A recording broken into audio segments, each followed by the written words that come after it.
My wife thinks I am blind. Really?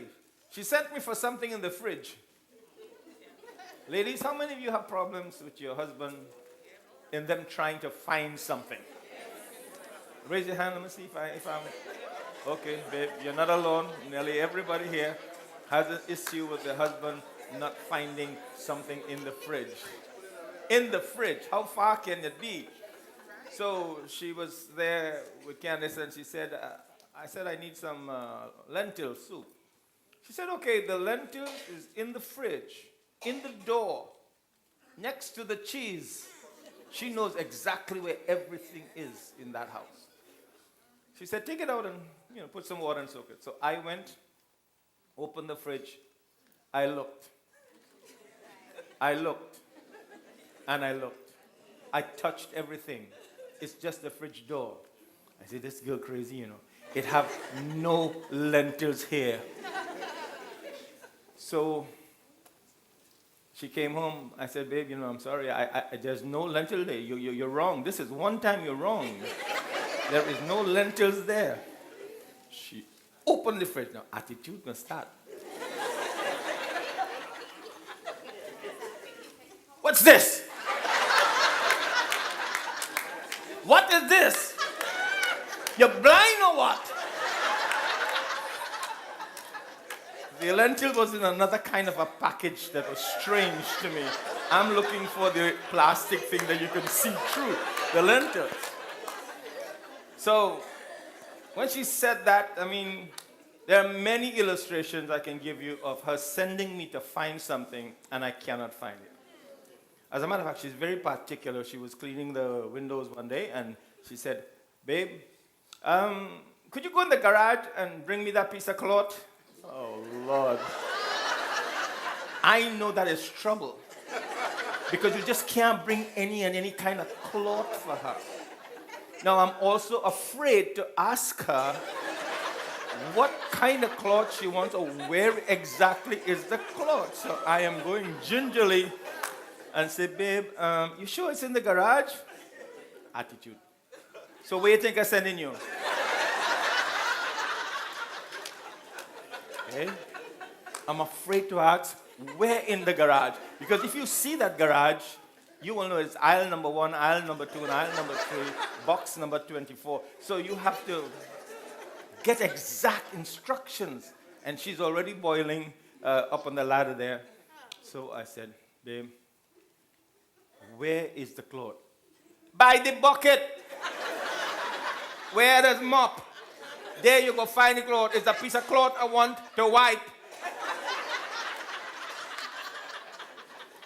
When I go there are 4 pieces of cloth. I'm not kidding you. A yellow, a white, a green, and 1 brown. Afraid to take up any one and bring it. Because you have to give her the exact cloth. I'm afraid to ask her, babe, which cloth you want, which color you want.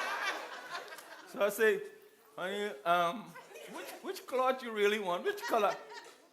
Boy, bring anyone. It's a piece of cloth. It doesn't matter what color it is. So I really felt that I need to go and get my eyes checked. So Wednesday I went to this is serious, because I really not seeing too well. So ophthalmologist checked me out. I came home with the result. I said, I am not blind. The doctor told me I have perfect sight. So from now on, it's just a little misunderstanding. I have good sight. And she mocked me. Yeah. So, I wonder, in the spiritual sense, how do you see? How much instructions do you need to find something spiritually? I'm going in the spiritual. I want to measure your spiritual vision. I want to take you to the doctor and get an eye test to see what problem you're having with spiritual vision. Main text, Proverbs 29:18 says, don't go there, I have a few texts to run with you. Where there is no vision, the people will perish. If you have good vision, cherish it. If you don't have good, you will perish because of lack of it. So vision is classically very important. And so we're talking about vision. We're talking about sight. There are four things. There is insight. There is hindsight. There is foresight. And there is, please get out of my sight. That's a sermon right there. I can preach that in how what you see in the past, and there's so much scripture, determines how you shapes your vision for what you can see. My subject is the mission of 2020 vision. Now, what is 2020 vision? You've heard that expression many times. Well, perfect in a sense, because 2020 vision measures only one thing: acuity or sharpness and clarity of vision of what you see. For example, the Snellen standard of measurement is, let's take the sign exit there. And this is about 20 feet from me. 2020 means that from 20 feet away, I can see that exit sign clearly. That's 2020. Now, if I have, which I have, 2040 vision, it means if I stand away from that at 40 feet, I will not be able to see it.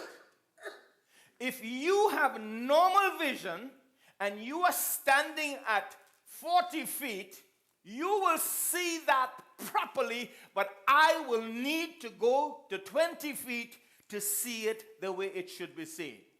And same thing with 2100. What somebody can see clearly at 100 feet away, I will have to come at 20 because I'm 2100. Now, legally blind is when you're 2200.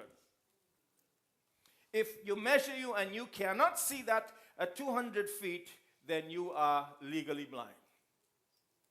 I would like to put that in the spiritual realm and ask you a few questions. Just three. How do you see God?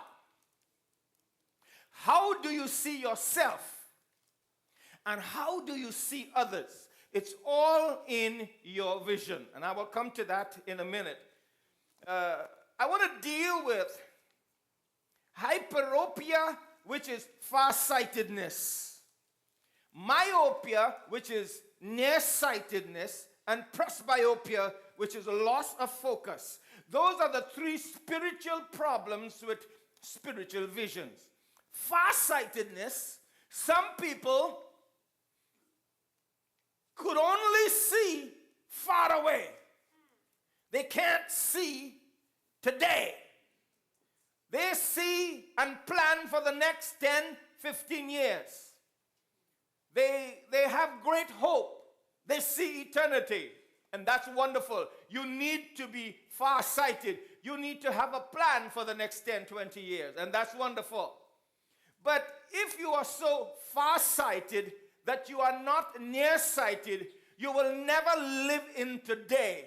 You have only today, and you have to live in today. Every day of your future comes to you one day at a time. And so if you're only farsighted and you only think of heaven and you only think of the good life to come and do not take care of the issues of today, you're just farsighted. Your sight is unbalanced. There are women I met in some groups who very spiritual. And they would rather go to a women's fellowship and Bible study and have a wonderful spiritual time, and they feel so occupied with godly things that they refuse to make up their bed. They will not clean their kitchen. They will not do the dishes. They will not cook for their husband. They are spiritual. They are thinking about their salvation. And so they are very far-sighted and not practical at all with the duties of a woman, a wife, a mother, a child in the house. Can I hear an amen if that's so? Now, on the other hand, nearsightedness is that you can only see things right here. You cannot see tomorrow. You can't see. You have no hope for tomorrow. Your hope for tomorrow is gone. All you are occupied is with today. Oh God, another day. Instead of saying, good morning, Lord, you say, oh Lord, it's morning. You're already discouraged. You wake up with the world on your shoulders. You've already analyzed how many problems you have today and that you cannot cope, and you know today is going to go bad already because your coffee doesn't have enough sugar. You just start on the wrong foot. Today is a bad day. And so every day you get up, you just having a bad day and you have a bad week.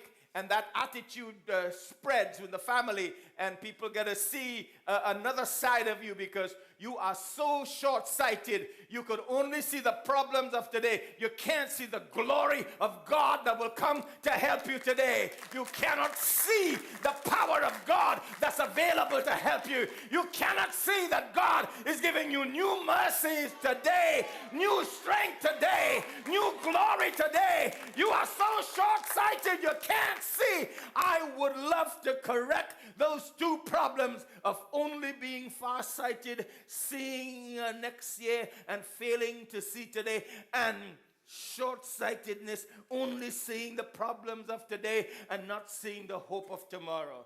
In Elijah, the Syrians had surrounded the city, thousands of them. His servant saw the army and he was trembling. He said, oh my master, what shall we do?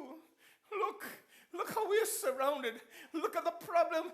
We are not military men. Israel can't fight them. What shall we do? You see, the problem is that some young, immature believer, all they see is the problem. All they see is what surrounds them today. They are so short-sighted, they can't see tomorrow. And the man of God prayed and said, God, open his eyes. Let him see the glory of God. Let him get a glimpse of the supernatural. And God opened the young man's eyes, and he beheld the mountains of Israel filled with spirit horses and chariots of fire, surrounded by the supernatural. Oh, that God would open our eyes and not just see the problem of today, but see the power that God brings in your today. Hallelujah. But you got to open your eyes. You got to get supernatural, spiritual 2020 vision, which is the ability to see the future and to see the present at the same time. See these glasses? They are bifocals. Right now, you're just one blur. I can't see that clock down there. I can see the glasses. I have had to look for my glasses so many times. Frustrated, cannot find it. After half an hour of giving up and asking my wife again, who knows everything, where everything is. I said, babe, have you seen my glasses? She said, what's that on your face? I have my glasses on and I'm looking everywhere for it. And I don't have false teeth, but I imagine people with dentures have the dentures in their mouth and end up looking for it until they begin to chew something.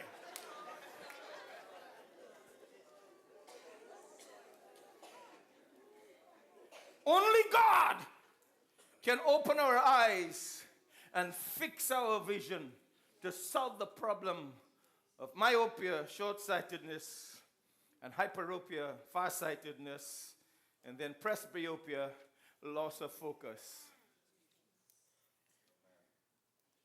When you have so much trouble, and you will, if you're not already there, you tend to focus on the problem and not on Jesus. And you're encouraged. Looking unto Jesus, that's focus. When you lose that focus of moving your eyes from the master, the controller, the one who has all things in his hands, the one who allowed everything today in your life to happen, when you move your eyes and when you lose focus, you begin to see the evil of every good thing that God sent your way. You only see the bad side of the blessing. Every blessing have a good side and a bad side, you know. That's what marriage is all about. I don't know if you are the good side